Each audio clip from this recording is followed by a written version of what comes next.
Hello everyone, welcome back. ये आज का क्वेश्चन पेपर है आपका सैम्पल क्वेश्चन पेपर, जो कि क्लास 9th साइंस के लिए हैं, विज्ञान के लिए हैं। और यहाँ पे हम देखेंगे लेटेस्ट जो पैटर्न है उसके अकॉर्डिंग तमाम सवाल जो इम्पोर्टेंट हैं। आने वाले समय में आपको इसी से मिलते जुलते सवाल आपके पेपर में मिलने वाले हैं, तो बने रहिए हमारे साथ, क्योंकि यहाँ पे हम भयंकर ढंग से ट्रिक्स का भी इस्तेमाल करेंगे ताकि आपको कॉन्सेप्ट लंबे समय तक याद रह सके। साइंस में किसी ढंग का भी कुछ दिक्कत ना रहे और आपको खूब मजा आए पढ़ने में, याद करने में। चलिए सवाल नंबर 1 देखते हैं। निम्नलिखित में से कौन सा पौधों में एक सरल स्थायी ऊतक है? सरल स्थायी ऊतक आप जानते हो, सिंपल परमानेंट टिश्यू की बात हो रही है। तो सिंपल परमानेंट टिश्यू हमारे 3 तरह के होते हैं: पैरेन्काइमा, कोलेनकाइमा एंड स्क्लेरेन्काइमा। तो पैरेन्काइमा यहाँ पे आपका ऑप्शन सी में दिया है, ये आपका आंसर हो जाएगा। कैम्बियम की अगर हम बात करें तो ये एक तरह का क्या होता है, विभज्योतक होता है, यानी कि बार बार विभाजित होने वाला ऊतक, मेरिस्टेम, जिसे हम कहते हैं लेटरल मेरिस्टेम का एक एग्जाम्पल है। और जाइलम और फ्लोएम क्या है? ये तो आपके कॉम्प्लेक्स परमानेंट टिश्यूज हैं। कैसे? जटिल परमानेंट टिश्यूज, जटिल कहते हैं इनको, यानी कि इनकी जो संरचना होती है वो काफी जटिल होती है।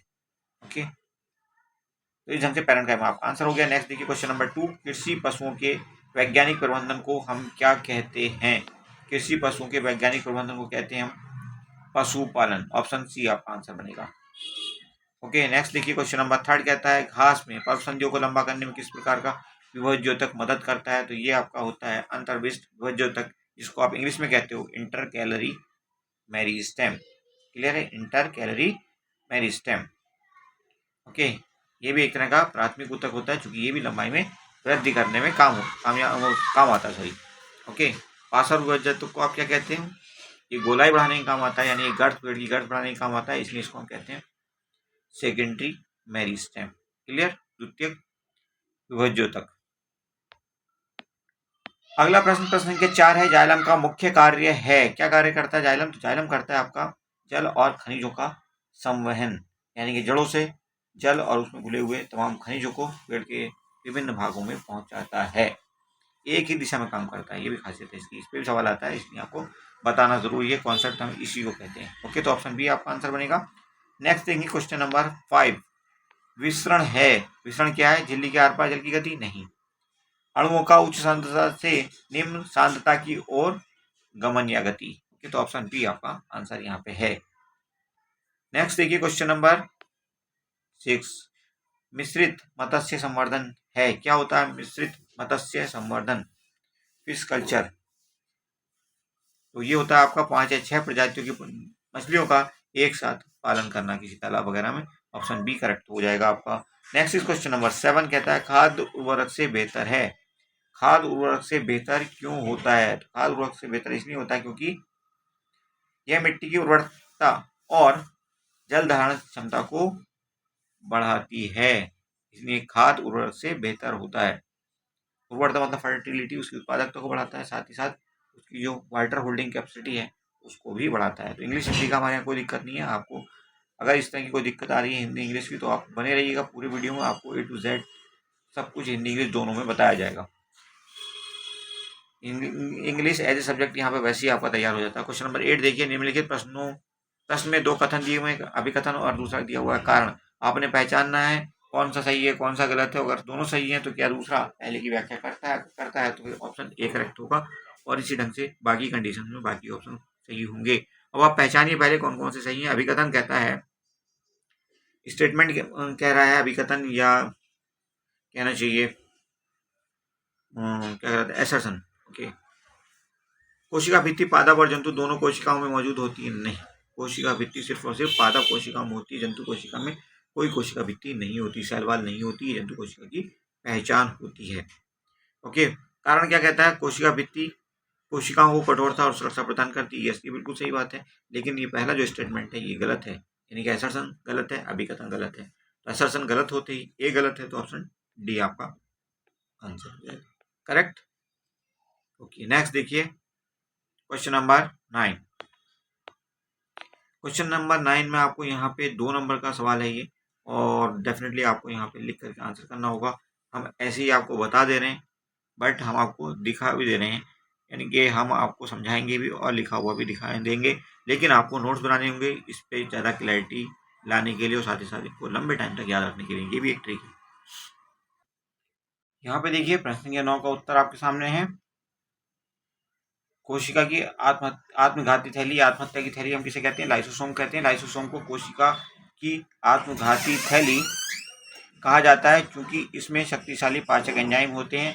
जब कोशिका क्षतिग्रस्त हो जाती है या पुरानी हो जाती है तो लाइसोसोम फट जाते हैं और ये एंजाइम अपनी ही कोशिका को बचा लेते हैं और इसी कारण को क्या कहा जाता है? आत्महत्या की थैली। ओके, क्लियर है ये सब कुछ? उसके बाद देखिए बी पार्ट का उत्तर भी यहीं पे देख लीजिए। माइटोकॉन्ड्रिया को कोशिका का पावर हाउस क्यों कहते हैं? माइटोकॉन्ड्रिया को कोशिका का पावर हाउस इसलिए कहा जाता है क्योंकि यह कोशिका के लिए ऊर्जा उत्पादन का काम करती है। Clear?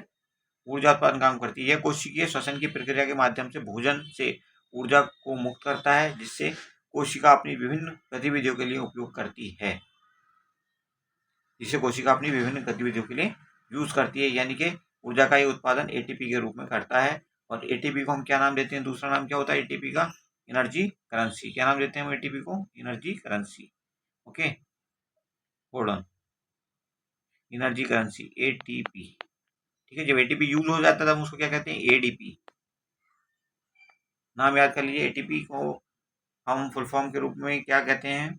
Adenosine triphosphate, adenosine triphosphate. और एडीपी को क्या कहते हैं? Adenosine diphosphate. तो जब यूज हो जाती है ऊर्जा तब वो एडीपी में बदल जाती है। क्लियर है?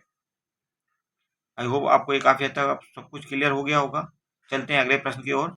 प्रश्न संख्या 10 कहता है, पहला 10 का पहला कहता है फसल किस्मों में सुधार किन कारकों के कारण होता है?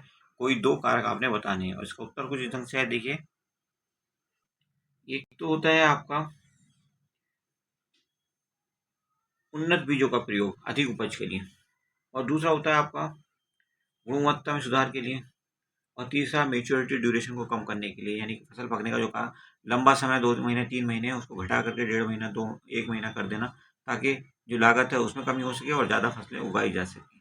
तो ये कई कारक हैं, इनको आप देख लीजिए एक बार और लिखित में भी दिखा देते हैं हम आपको। ये देखिए, इनको आप अच्छे से सभी पॉइंट्स को नोट कर लीजिए ताकि आपकी परीक्षा में आपको काम आ सके। दूसरा प्रश्न है आपका, मिश्रित फसल और अंतर फसलीकरण के बीच मूल अंतर क्या है? ये बताना है आपने। तो मिश्रित फसल का मतलब होता है बीजों को आपने मिक्स कर दिया और खेत में एक साथ बो दिया। बोने से पहले ही आपने मिक्स कर दिया, यानी कोई पौधा सरसों का हो, कोई गेहूं का होगा, इस तरह से मिक्स हो जाता है वो, पता नहीं कौन सा पौधा कहाँ पे किसका हुआ है। इसको हम कहते हैं मिश्रित खेती।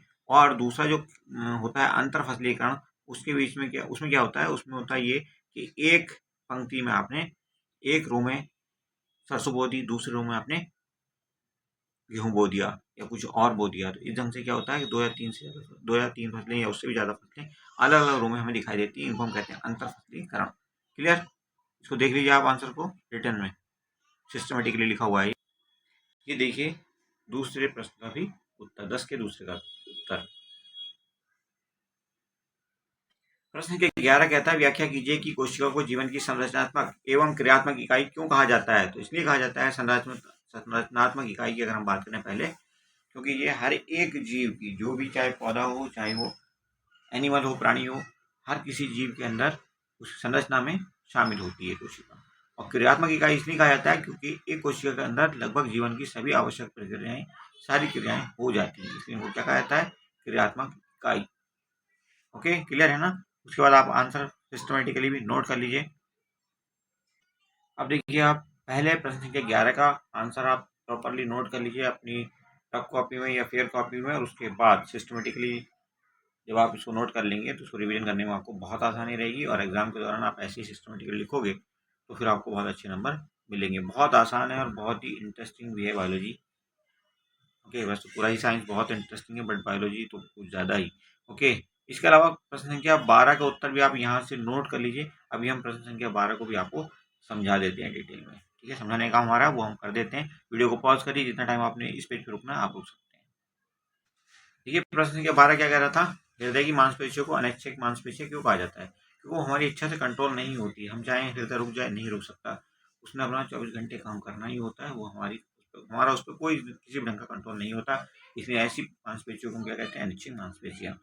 और दूसरा पार्ट कहता है इसका, एक छात्र खेलते समय अपने पैर की मांसपेशियों में चोट लगने के कारण कुछ दिनों तक ठीक से चल नहीं पाया। किस प्रकार की मांसपेशी तक में उसे चोट लगी है, तो ऐच्छिक पेशी में, क्योंकि ऐच्छिक पेशी हमारी इच्छा के अनुसार चलती है कि हम चाहेंगे तब हमारे पैर काम करना शुरू करेंगे, चल देंगे, मतलब अगर हमारे पैर सही हैं तो हमारी इच्छा अनुसार वो चलते रुकते हैं।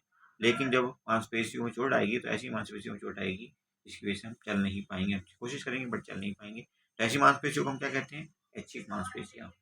ओके, थर्ड कहता है इसका तीसरा पार्ट कहता है रिया ने एक गर्म तवे को छुआ और तुरंत अपना हाथ हटा लिया। इस त्वरित प्रक्रिया के लिए जिम्मेदार ऊतक का नाम क्या है? तो ये कौन सी मांसपेशियां हैं?